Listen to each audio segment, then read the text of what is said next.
Foi uma coisa terrível. Eu estava indo pegar os meus filhos e então eu vi uma fumaça.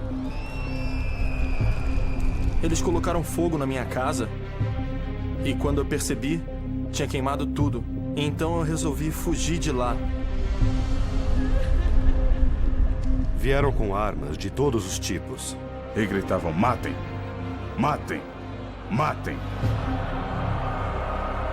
Então eu percebi que tinha que fugir para me salvar.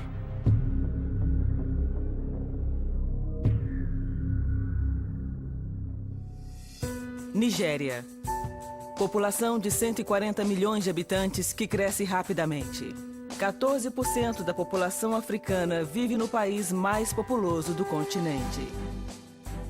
Economicamente, a Nigéria é uma das nações mais ricas da África. Suas reservas de petróleo são imensas, ficando entre as 10 maiores do mundo. Mas, de acordo com a ONG Human Rights Watch, algo entre 4 e 8 bilhões de dólares foram totalmente perdidos durante os últimos 8 anos. Com o desvio dessa enorme soma de dinheiro desviado da economia, é o nigeriano médio quem mais sofre. Mais da metade da população nigeriana briga pela sobrevivência com menos de $1 por dia. Os conflitos na Nigéria estão sempre nos noticiários, mas a mensagem está geralmente conectada à economia, petróleo e corrupção. Mas a guerra entre cristãos e muçulmanos é raramente noticiada. Mesmo tendo liberdade religiosa, lá, muitos seguidores de Jesus Cristo têm sofrido muito devido à sua fé. A Nigéria é um país dividido ao longo do paralelo 10. Na porção norte, muçulmanos são a maioria. Na porção sul, os cristãos são maioria. Ao longo da fronteira que divide estes dois grupos, sangue vem sendo derramado repetidamente nos últimos anos. O cristianismo veio da parte sul do país e avançou para o norte. Já o islamismo veio do norte e está indo para o sul. Mas há um ponto onde os dois se colidem. A maioria das lojas pertenciam aos cristãos. Mas o cristianismo chegou aqui e agora, onde o islamismo já estava consolidado, e os muçulmanos se sentem incomodados com a presença deles. É claro que a natureza vigorosa das igrejas evangélicas, ao avançar para o norte, alarmou os islâmicos, a ponto deles acharem que deve impedir a expansão do cristianismo para o norte, o que acabam fazendo fisicamente. Estamos enfrentando perseguição dos nossos vizinhos muçulmanos. Eles não gostam de ver o evangelho progredindo e se sentem ansiosos porque nossos negócios prosperam e construímos mais igrejas. Desde 2001, 2.000 cristãos foram mortos, mas cerca de 250 igrejas foram destruídas. E muitos empreendimentos comerciais foram destruídos. São muitos milhões de nairas. Desde o ano 2000, mais 50 mil pessoas perderam suas casas, desalojadas pela violência. Um recente incidente aconteceu em Tuduwada, e começou quando um jovem estudante foi acusado de fazer um desenho proibido do profeta Maomé. Setembro de 2007. Alguém foi na escola e desenhou o profeta e aí disseram que um dos cristãos da escola tinha feito o desenho e por isso os ataques de 28 de setembro. Não sabemos se podemos confiar nessa informação, mas disseram que esse era o problema, a origem do problema. De repente, o conflito tornou-se mais sério e então foi arrastado para a cidade. E aí eles se agruparam para atacar as igrejas. Corri para minha igreja, porque eu sou o líder dela. Eu fui pela floresta para não ter que ir pela estrada.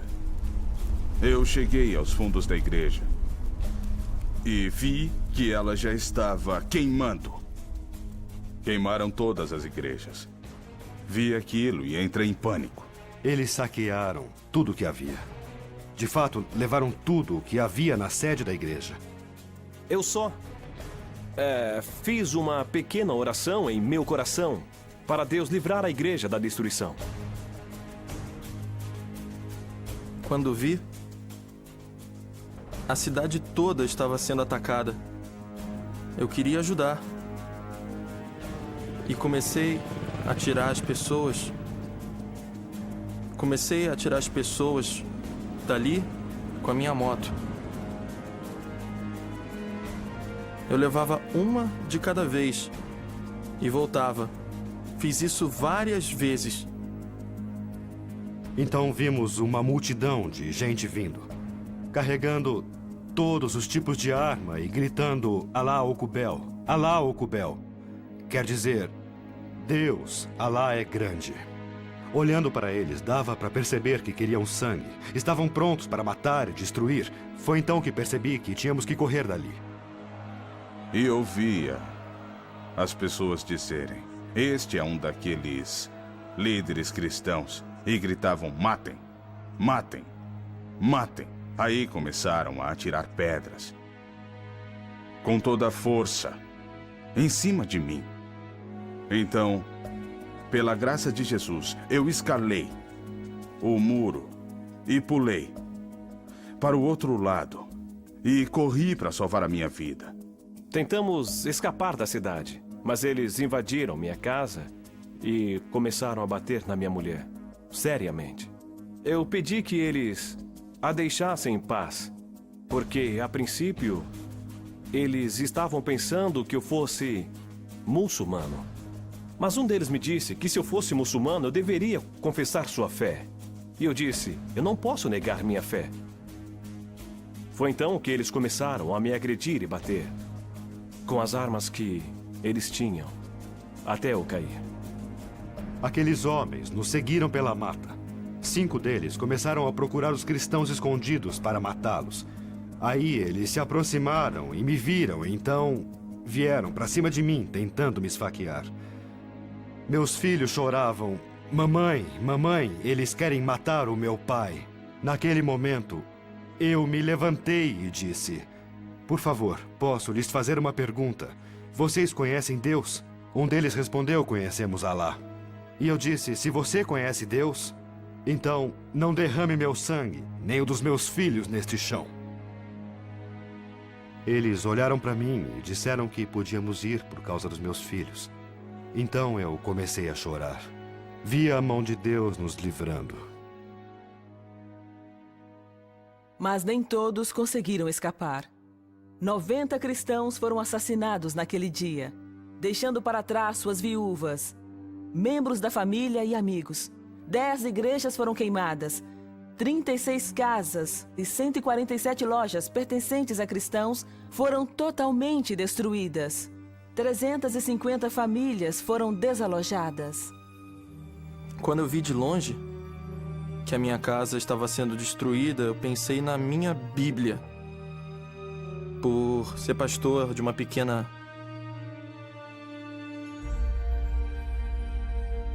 cidade, eu não sabia se ia ter outra Bíblia ou se os materiais que eu usava há 20 anos.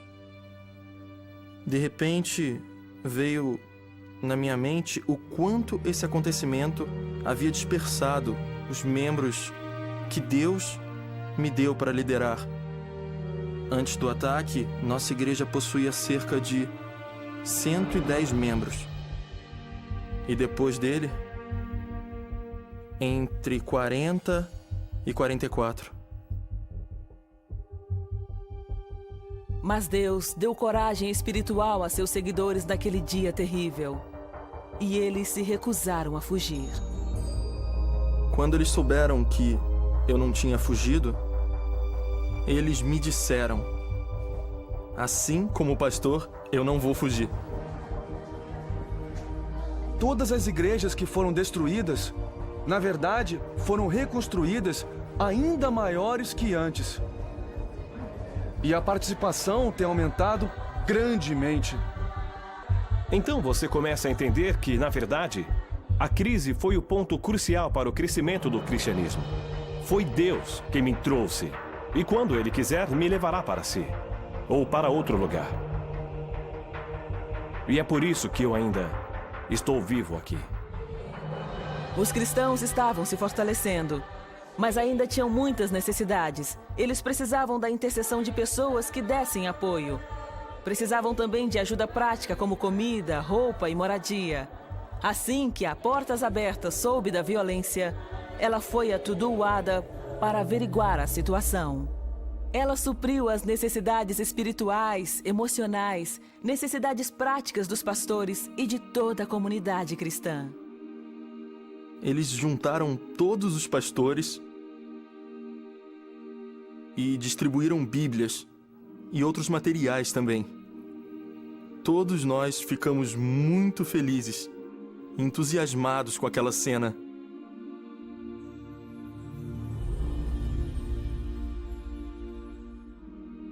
Além disso, a Portas Abertas deu treinamento bíblico fundamental para a equipe das igrejas para continuar expressando o amor e para manter a coragem espiritual ante a perseguição.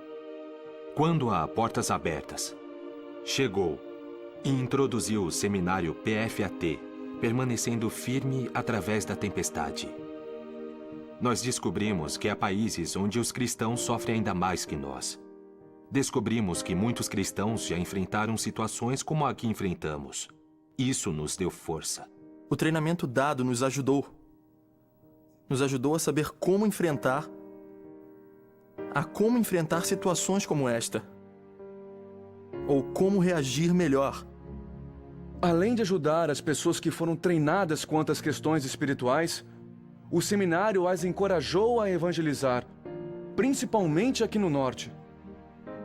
Cremos que a razão da evangelização ainda acontecer é o benefício desse treinamento. Agora, a Portas Abertas iniciou um seminário chamado Compreendendo o Islamismo. Ele está nos ensinando sobre como nós devemos ministrar aos muçulmanos, porque alguns ainda têm medo da conversão. Então, através deste programa, nós estamos ministrando a eles da forma correta, e eles saberão como seguir a Cristo, porque alguns já estão prontos para seguir a Jesus. Hoje, alguns já até se arrependeram e se tornaram cristãos. A questão de como aquele ataque impactará os muçulmanos está nas mãos dos cristãos e da resposta que derem aos que os feriram.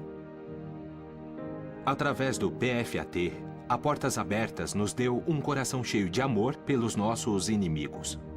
Por isso, Jesus Cristo disse que devemos orar por nossos perseguidores e que deveríamos alimentá-los quando tivessem fome. Então, nossa atitude perante eles será exatamente essa: de amarmos e orarmos. É de vital importância que cristãos de todo o mundo unam-se a seus irmãos e irmãs nigerianos e orem pelos vizinhos muçulmanos. Ore por todos os que não creem. Peçam que conheçam a luz, pois Jesus Cristo é a luz do mundo. Orem para que se arrependam. Conheçam a verdade. E conhecendo a verdade, ela o fará livre.